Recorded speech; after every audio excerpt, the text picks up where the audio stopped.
It's just neat explaining to people the terrific stuff that happened in Western New York, because people don't know. They don't know that the museum is here, and they don't know that all this happened here. So that's kind of the mission of those of us at the Niagara Aerospace Museum, is to get the word out that there's so much to be proud of in the Buffalo area, and this is a huge part of our history.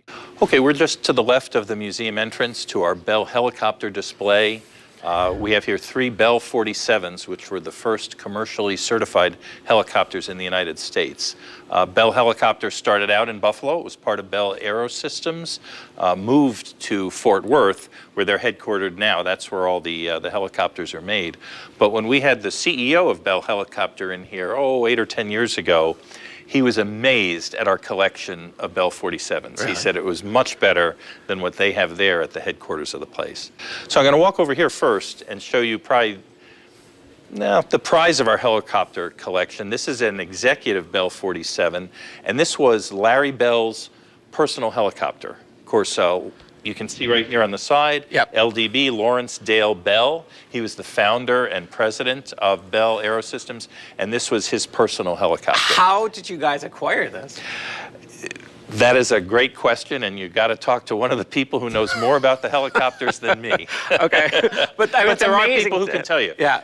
Paul Fulton, our previous executive director, he is our helicopter guru, and he is the one who actually acquired this and can tell you all about it. It's amazing. And then I think Joe was telling me that Lucille Ball and Desi Arnaz flew in this. That's correct. They were friends with Larry Bell. They would fly into Buffalo, and then Larry Bell would fly them to Jamestown with one of his pilots. How crazy. Yeah. And it's in beautiful shape. Was this refurbished? It was restored. It was completely restored. The beautiful plexiglass up here this is brand new. This was manufactured especially for the restoration. Well, and you know what I love about this too? This collection of helicopters that you have are, for me, growing up, I'm 52. So these are the quintessential industry, sure. Movie industry, television industry, helicopters, probably because of the view. Yep. So we get this beautiful bubble so we can see everyone. But this style is just a quintessential. The Bell 47 is a classic. In fact, just last night I was watching the movie Ford versus Ferrari. Okay. And during the final sequence of the movie is the 24-hour race at Le Mans, where Henry Ford has 3 cars competing. And halfway through the race, because of course it's 24 hours long, Ford decides to leave and go eat dinner, and he flies off in a Bell 47. You can see it. One of these helicopters, you can see it in Ford versus Ferrari. Yeah, it's just funny. And I'm sure you do that. You must, as, because this is your livelihood to a degree, and it's been your passion, but your knowledge is so deep. I'm sure this media references culturally are everywhere for you. Whenever you watch an older movie, you just know exactly what model you're looking at, why they're utilizing it. Sure, sure. Depending on the airframe in the movie, of course. So now, how long have you guys had this? Again, I couldn't tell you the exact number of years. That'd be a question for Paul Fulton. Paul, incidentally, I've mentioned him several times now, he is a helicopter pilot himself, and he owns one of these executive Bell 47s. His personal helicopter is the one that came off the assembly line either directly before or directly after Larry Bell's model. And he owns it. It's just as beautiful, and he still flies it. He does. He still flies it. So if you want to learn more about the Bell 47s, ask Paul. Paul Fulton truly is your man. Awesome. Truly is your man. And this is our Bell 47 collection. We have 3. Larry Bell's personal helicopter over there. This one that was used for crop dusting in South America. The chemicals to kill the bugs went into these hoppers here and were dumped out as the helicopter was flying. Oh, wow. So obviously the regulations in South America at that time, open cockpit helicopter dispersing stuff to kill bugs, the laws maybe weren't as strict back then. And over here, we have a very old Bell 47. This is actually the 5th one ever made, the 5th Bell 47 to roll off the assembly line. Wow. And the 2nd oldest in existence. The only one that's older is actually in the Smithsonian. Really? Yes, so this is a remarkable, remarkable artifact. These are the quintessential examples of what we think of when we think of a helicopter. Sure. Well, the technologies. These were the first commercially certified helicopters in the United States. It's called the Bell 47 because it was first certified in 1947, and Bell was manufacturing these helicopters until 1974. Wow. So obviously, They got it right the first time. Yeah, when does that happen? Yeah. Especially with this type of design, because this was a new invention Right. for the most part, right? Yep. And now what's this over here we have? This Bell helicopter rotor. This is just a demonstration of how a helicopter works. It illustrates these would be connected to the controls that the pilot has in the cockpit. And again, if you know someone who knows more about helicopters than me, they could explain how this works. Sure. But I mean, it's a great thing to have because you don't really understand the mechanism and Right, how and this can illustrate it. I'll actually, we discussed earlier that I'm a retired Air Force pilot. When I was in Air Force pilot training, we had an aerodynamics class. Okay. And on our first day, the instructor went up to us and he said, well, I want to tell you, there's 3 different kinds of aerodynamics. There's aerodynamics for aerospace engineers, and that's very complicated, uses a lot of math. Okay. We're not going to cover that. Then there's aerodynamics for airplanes. Okay. And that's basically information that you can use to get the most performance out of your aircraft while still flying it safely. Okay. And then lastly, there's aerodynamics for helicopter pilots. And that's just a bunch of made-up BS, but they had to come up with something to convince those guys to fly those things. Oh, that's hilarious. Well, yeah, because you'd have to be nuts, right? Yeah. All right. Now, this room was really impressive. I mean, all this collection is really impressive, but this was great to see. I mean, this is like the quintessential Red Baron, Snoopy, right? I mean, this is what I grew up in the 70s and 80s, and this is a beautiful biplane, correct? Yeah, this is a little later than World War I. This is our consolidated biplane. So this is a Fleet biplane made in Fort Erie, actually, not in Buffalo. Reuben Fleet was the founder of Consolidated Aircraft, and they built aircraft in Buffalo, flying boats and other things. But he wanted to build civilian airplanes, so he started a separate little company in Fort Erie, Fleet Aircraft. And one of these things that they made was this Fleet biplane. Reuben Fleet wanted this to be sold primarily for civilian use as a trainer or that sort of thing, but the U.S. Navy actually bought 6 of them for a very special purpose. And if you look at the patch on the side of the biplane here, you see 2 men, the men on the flying trapeze, and that's because these aircraft, as purchased by the Navy, were to be launched and recovered from the Navy airships Akron and Macon. And if you look in here, you can see a Fleet biplane that actually hooks onto the trapeze and gets winched into the hangar inside the airship. Yeah. You know what I love about this period? It's crazy. Like, just to think of, because people were so passionate and so excited about what they were doing, I think they just threw caution to the wind. And they had to, because the only way this technology was going to advance was people just saying, you know what, I'm going to do that. Yeah. I'll try it. And it worked. You know? These 2 airships, which were about the size of the German Hindenburg, which obviously a lot of people are familiar with, were flying aircraft carriers. They were specifically built for that purpose. It's not like they had the airships and the aircraft was an afterthought. So these airships were designed to hold 4 Curtiss fighters and this 1 Fleet biplane, and they were to be used for scouting purposes by the U.S. Navy in lieu of the role that would normally be performed by destroyers or cruisers. How cool, though, when you think about, my grandparents, their whole house was like a library, and they used to buy all those Time Life, like this is a glimpse of the future type of thing, and it'd be all these beautiful painted matte paintings of like airship wars, and you get to, like, this is just so forward thinking for its time. And like, who thought of that? Who's like, you know what, why don't we just go up in the air with the runway and we'll just drop them off of them? Well, they wouldn't get dropped. They would lower them out, they'd hoist them and out. then they'd be hanging from the hook, and they would fly up and just fly back. In fact, the pilots who were already aircraft carrier qualified, once they gained airship certification and learned how to do it, they said it was actually easier to take off and land from the trapeze on the airship than on an aircraft carrier. Oh, wow. Well, I would imagine, aircraft carriers, too, at that time were, it was pretty precarious. They were smaller, but of course the planes were going a lot slower than the jets were today. Right. This aircraft actually flew until 10 or 12 years ago when it was donated to the museum. This was restored and flown by the Buffalo Vintage Aircraft Group. And the gentlemen in the vintage aircraft group started to get older. They really weren't flying anymore. Right. And they decided to donate the aircraft to the museum. So now, were the propellers wood? Oh, yeah.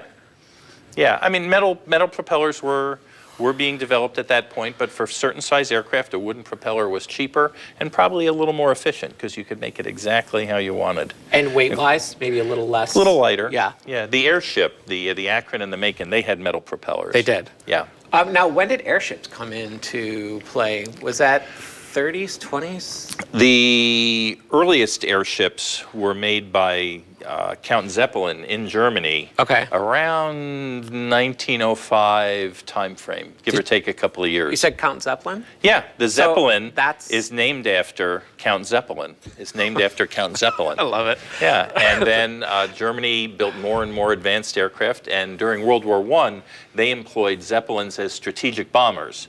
They would launch them Wow. from bases in Germany. Okay. They would fly over France and bomb London during World War I. I didn't know London was bombed with. During World War I Wow. by Zeppelin airships. Holy cow. Yep. And what an intimidating, I mean, especially back then. I mean, Yeah. that's just scary Yeah. to see coming over the horizon. And as the war progressed, the state-of-the-art of aircraft got better and better. So by the end of the war, the bombing was done primarily by large biplanes. But Wow. in the first half, it was done exclusively by Zeppelins. They were the only flying aircraft with the range and the payload to do that. to be able to do, right. Yeah. And initially, they were very hard to shoot down, too. They were. Yeah, Just they because could, of the. they could fly higher than the biplanes of the era. I see. But eventually the British started making biplanes that could fly higher and higher. The Germans started making airships that could fly higher and higher. And the race was on. The race was Right. on. Yeah. Especially with airplanes, because when they were so new, what everyone who made an airplane was thinking was higher, farther, faster. Right. That's what they were going for, was higher, farther, faster. And now with airliners in particular, they've been going as high and as fast, and for the most part as far, for quite some time. And the improvements now are in efficiency.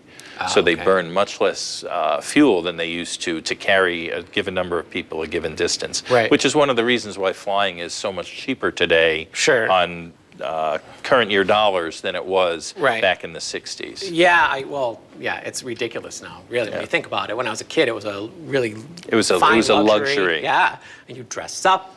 Yep. Everything was. What was the Eastern Airlines we would always take? But they'd always have the four. What's the width of the? You had the 6 seats in the middle and the 2 on the sides, and For Eastern, that would have been their L-1011. yeah, and they were awesome. Yeah, and it was just Lockheed like this L-1011. beautiful, spacious. Now it's like riding on a bus. Yeah. For the Crammed most in part. like sardines. Yeah, That's another reason it's cheaper, because they're cramming more you're people just, in the yeah, airplane. there's no leg room and you're just packed in. We can definitely talk about this. This Yeah. is the Cunningham Hall GA-36. What most people don't realize, of course, people have heard of Curtiss, they've heard of Bell, but in the 20s and 30s, there were many small aircraft manufacturers in Western New York. One of them was the Cunningham Hall Company in Rochester, New York, founded by two gentlemen, Cunningham and Hall, and they built this aircraft to compete for an Army training contract. And it has a very unusual arrangement for short takeoff and landing. Instead of conventional flaps, it has this flap-like surface under the wing to help it take off and land in shorter distances. They made two of them, and the museum, actually it wasn't our museum, it was the Amherst Museum, about 25 years ago, give or take, purchased this aircraft. It was junk in a farmer's field. We have some photographs of it over here. So it's just decomposing. You can see Oh gosh. the picture of the aircraft right there as it was when when our predecessor, the Amherst Museum, acquired it. And a bunch of very capable men, mostly Bell retirees, restored it to the beautiful condition that you can see it's in now. And you guys picked it up from there. When the Amherst Museum got rid of their aviation collection, Yep. our museum had already started and they donated it to us. And so now the wings on this is a whole nother style, correct? Well, this is a monoplane. Okay. Instead of a biplane, it only has a single wing. You can see the aluminum frame inside the wing. We deliberately covered this with plexiglass instead of cloth so you could see it. And of course, in case no one has noticed, the fuselage is made of metal because this is progressing into the metal era of aircraft. Okay. But the control surfaces and the wings are still very tight doped cloth. Okay. And we'll talk about that transition from cloth to metal more on the Curtiss side. Right, and we have talks. The museum isn't just about tours. We also periodically have talks about different periods and different aircraft in the Buffalo aviation history. Those are publicized on our Facebook page, and you can find out about them. Awesome. If you're a member of the museum, which is very inexpensive, you can attend those talks for free. And even if you're not a member, you just pay the single admission price to the museum. And believe me, they're well worth it. Yeah, it's amazing. It's a beautifully curated space. Well, thank you. Now is this your crown jewel, pretty much, outside of the space? This is possibly the crown jewel of our collection. It's a Bell P-39 that was made about a half-mile down the boulevard in the Bell Wheatfield plant that is still here. P-39 was a World War II fighter, had some very interesting characteristics that were not common at the time. It had tricycle landing gear instead of a tail-dragging landing gear. Of course, this isn't on its landing gear, so you can't see that. But that's how almost all airplanes are today, is have tricycle landing gear, where there's main gear and nose gear, like this aircraft, rather than main gear and tail wheel. Bell was one of the first manufacturers to do that with the P-39. Something else that's very unusual is that you enter and exit through this door. It's like a car door, rather than climbing in the top like most other fighter aircraft. Yeah, my dad is an old car guy, and we have a 57 Chevy and a 30 Ford. It looks like a 30 Ford door. Yeah. You know, same premise, right? Something else different about the P-39, the engine was actually behind the pilot. You can see this 8-cylinder engine behind the pilot, and the engine was transmitted up to the propeller via a gear shaft that ran up here and turned the propeller. You also had a 37-millimeter cannon that came right out the propeller hub. Oh, wow. In fact, many people at the time considered the P-39 a tank-killing aircraft because it had this large gun, much larger than any other fighter at the time. Some people consider it the A-10 Thunderbolt of its day. Really? And this is the first plane that utilized this, where everything was kind of just like this straight shot? Well, very few aircraft have the gun coming out the nose like that. But you know what's generally it's in the nose or the wings. Well, Hollywood's propagated this idea, though. Oh, yeah. You know, and it's still propagated today. I mean, this is like what you think of when you think of a World War II fighter plane, right?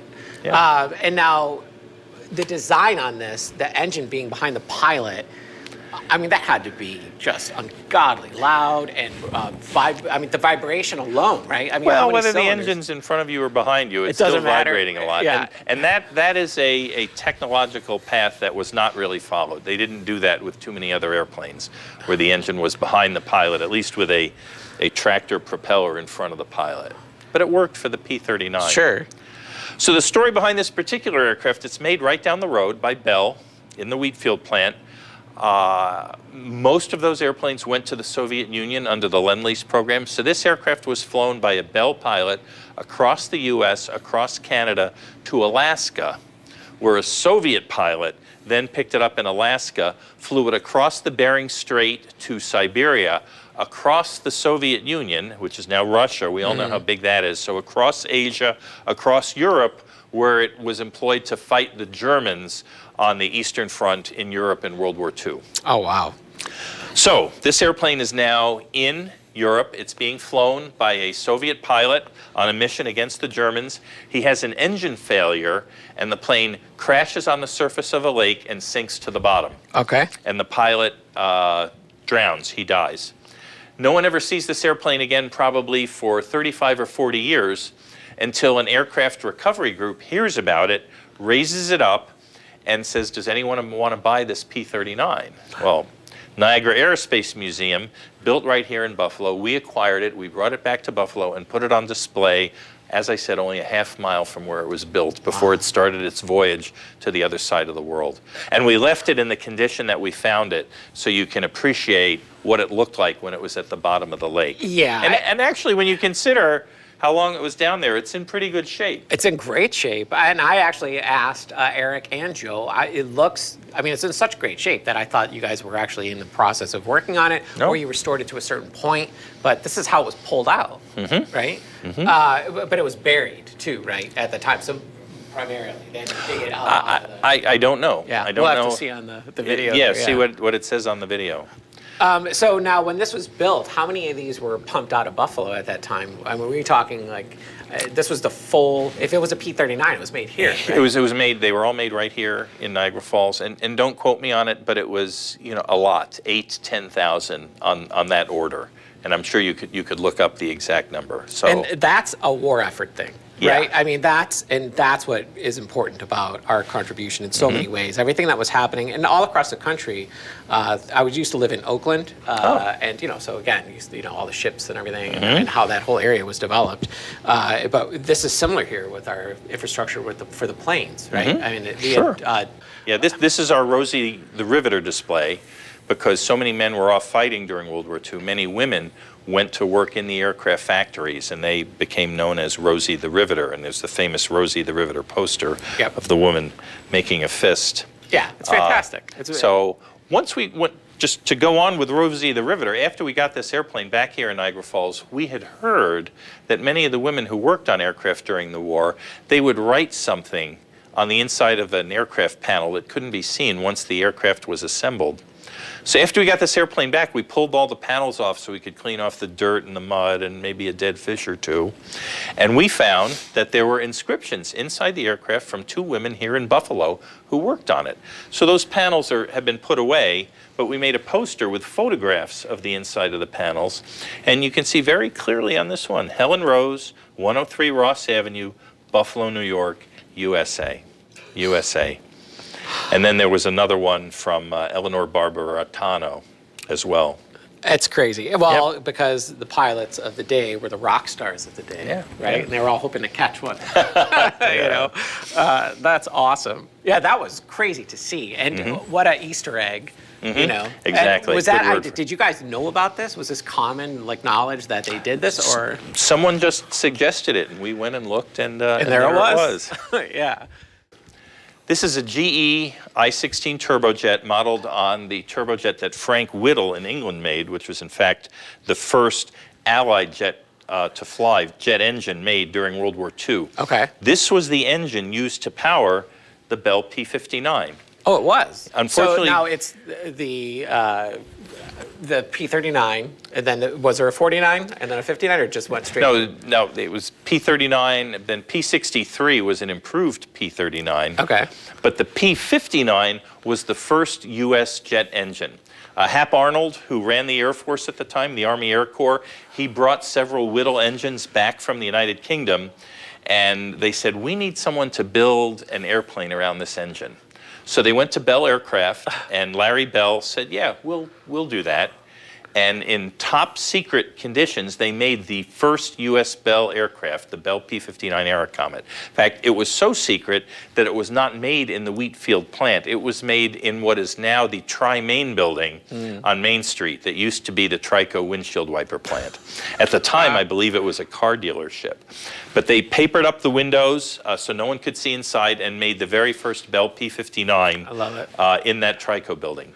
It was so secret that when it came time to bring it out to what eventually became Edwards Air Force Base in California to test fly it, if you look closely, you can see the aircraft being towed, and they put a fake wooden propeller on the front. So if someone saw it, they wouldn't suspect that this was a new innovative aircraft. But there was only a few made. There were a couple of hundred P-59s made eventually, and those were made up in Wheatfield. But the first one was made in secret in what is now the Tri-Main building. And I see it's got the 4 guns on the front too, right? Is that the production model? The first one may or may not have, but this would have been 450 caliber machine guns. The P-59 actually didn't go into combat. It wasn't high enough performance, but it was used to train test pilots in how to fly this new jet aircraft. So when higher performance ones came along, they would have seen how they fly. And so this was a really important aircraft. Oh, yeah, it was the first U.S. jet, period, dot, was made by Bell on Main Street in Buffalo.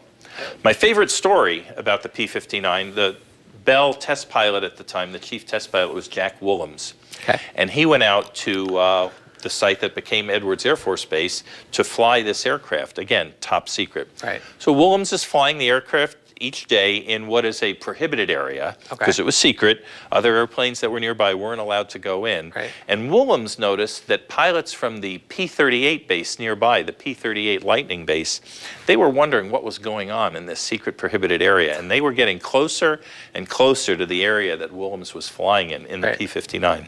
So one day he said, well, I'm going to give them something to bring back home. I'm going to show them what's flying in here. Before he takes off, he puts on a gorilla mask and a bowler top hat, has a cigar in his hand, and when he sees two P-38s flying over near the area, in his faster airplane, he zooms up alongside them, tips his hat, smokes a cigar, and flies off. So when the P-38 pilots landed, they could tell their squadron mates what they saw. We found out what's in that area. It's an airplane flying without a propeller, flown by a gorilla, smoking a cigar with a bowler hat. And that actually happened. That was crazy. emblematic I love of it. Jack Williams' sense of humor. That's great. Josh Willems, rather. Josh Willems. That's I'm an sorry. awesome story. Yeah. But again, that's an era. Yeah, Right? yeah. You're just so passionate and having so much fun with it, and anything's possible. Now, the jet-powered research, a bit over here, the jet engine research continued in Western New York then. Yeah, oh, sure. This section is actually illustrative of vertical takeoff and landing aircraft, different Bell aircraft. That one, I believe, the X-5 had a variable sweep wing, like the F-111 and the F-14 eventually had. And these are examples of vertical takeoff and landing aircraft that were made by Bell. And those are the newsreel, and now we see, that total, Sure. like, future thought.